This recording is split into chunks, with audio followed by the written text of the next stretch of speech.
How's it going, everyone? Canaran Gaming here. So I'm going to give you my review for the Steam Controller 2026.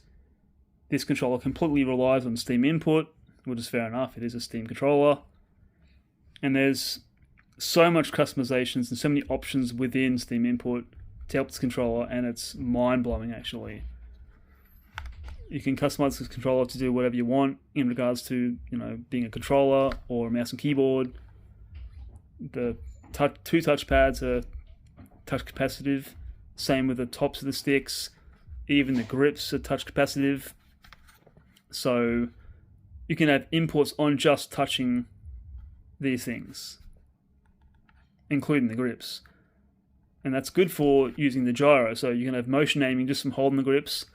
You can change the sensitivity of the grips, of when it actually activates, but you don't have to have it just for gyro. You can have any input you want, and you can have, say for example, you have your normal controller layout, but if you hold down, say, a bumper, you can change what this will do depending on what button you hit.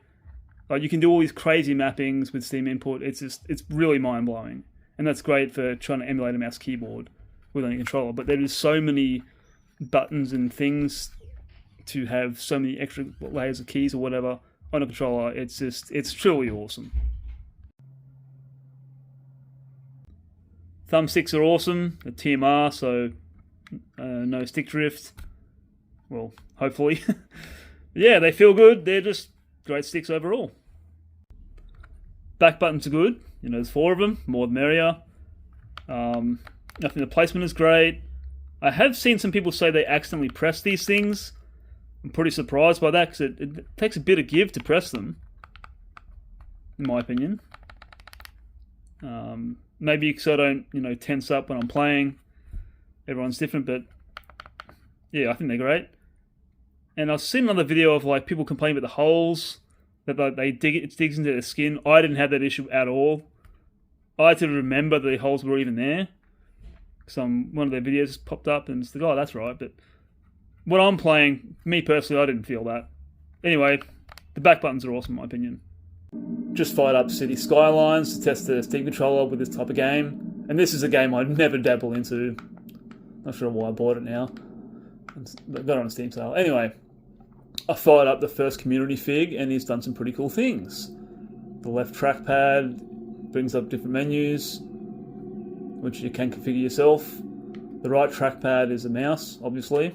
I did add acceleration just so I didn't have to keep on swiping like that. So just one quick swipe to go where I want. There's no gyro at the moment, but he's done some cool things with the bumpers, turn the camera left and right. The 4 back buttons, so one does that, other one does that. I go in more or out. So yeah, a game like this where you will utilize the entire controller, that's pretty cool. It's good that there's a controller like this. However, I did notice that it's got the D-pad to be the same thing as the left thumbstick, and the right stick to emulate the mouse, even though there's a trackpad there anyway. So, me personally, I would actually have the D-pad and the other stick to do something else, but I haven't dabbled in this game that much, so maybe you don't need it. But yeah, this is pretty cool for this type of game. I love the bumpers. They're very similar to the DualSense, but these feel much quicker to use, in my opinion. Very good. So I obviously use these for aim and shoot instead of the triggers. Regarding the triggers, they are good. They're very smooth. Great for racing games, but I wish there was a bit of grip. Because they're very, a little bit slippery, so a bit of grip would have been nice. Obviously, rumble triggers would have been good too. But yeah, anyway, still good for racing games.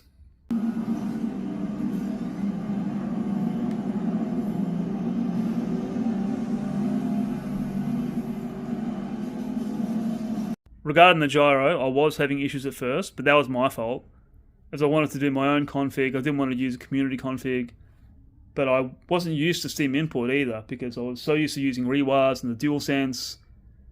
And then switching to the Steam controller and Steam input, which I haven't used for years, I tried to set it up. I was having all these issues, so I went to Reddit. They helped me out. It's all good now, and pretty much the gyro is on par with the DualSense and the Switch 2 Pro controller.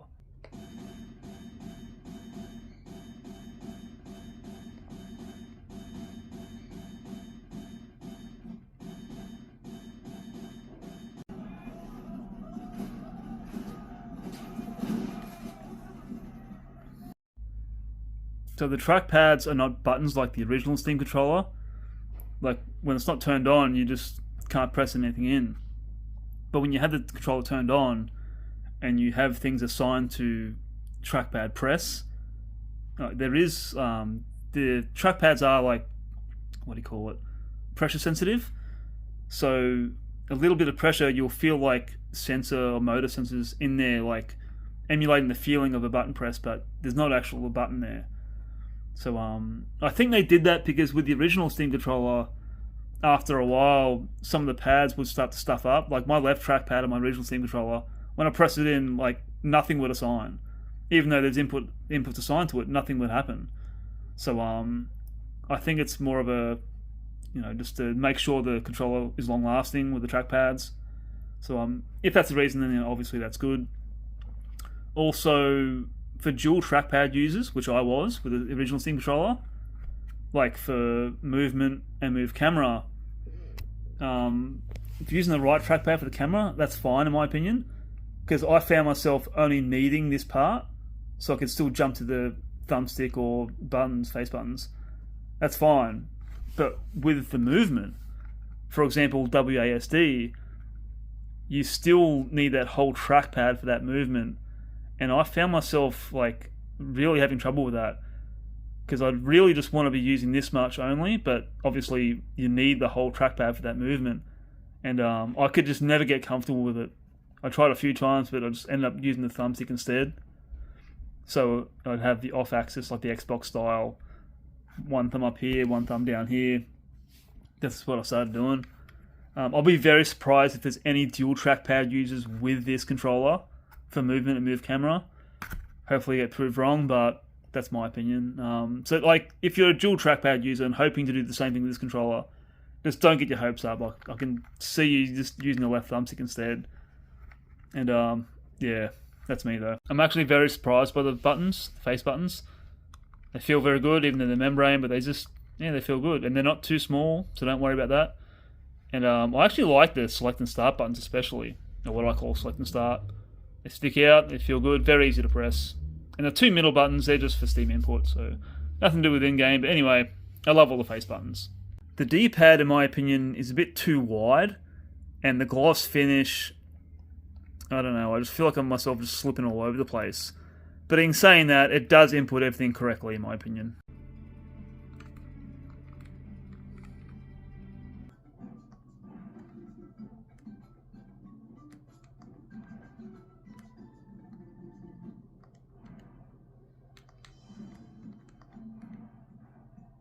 As I got more used to the Steam controller, I found myself dancing between all these inputs. So I'd use a trackpad as a mouse, and I'd use this for, like, say, lean bindings, or even use it as a weapon wheel for like a D-pad, for example.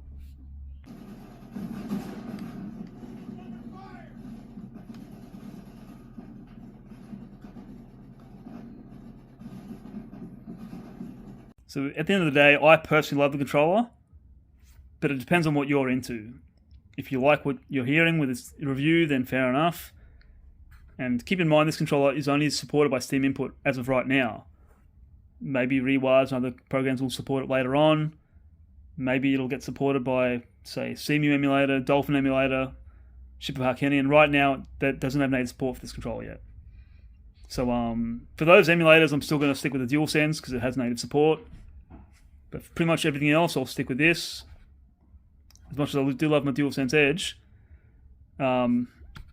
as far as recommendations are concerned, this is half the price of DualSense Edge. But you get TMR sticks, you get back buttons, you get grip sense, touchpads. Like, it's got the works. It's pretty damn good for half the price. It's pretty amazing, and it is comfortable. Like, regardless of how you play, it is a comfortable controller. But yeah, it all depends on you and what you want out of controllers. I think it's awesome, and yeah, that's all I can say about it. Anyway, I'm out of here. Keep on gaming. Catch you later.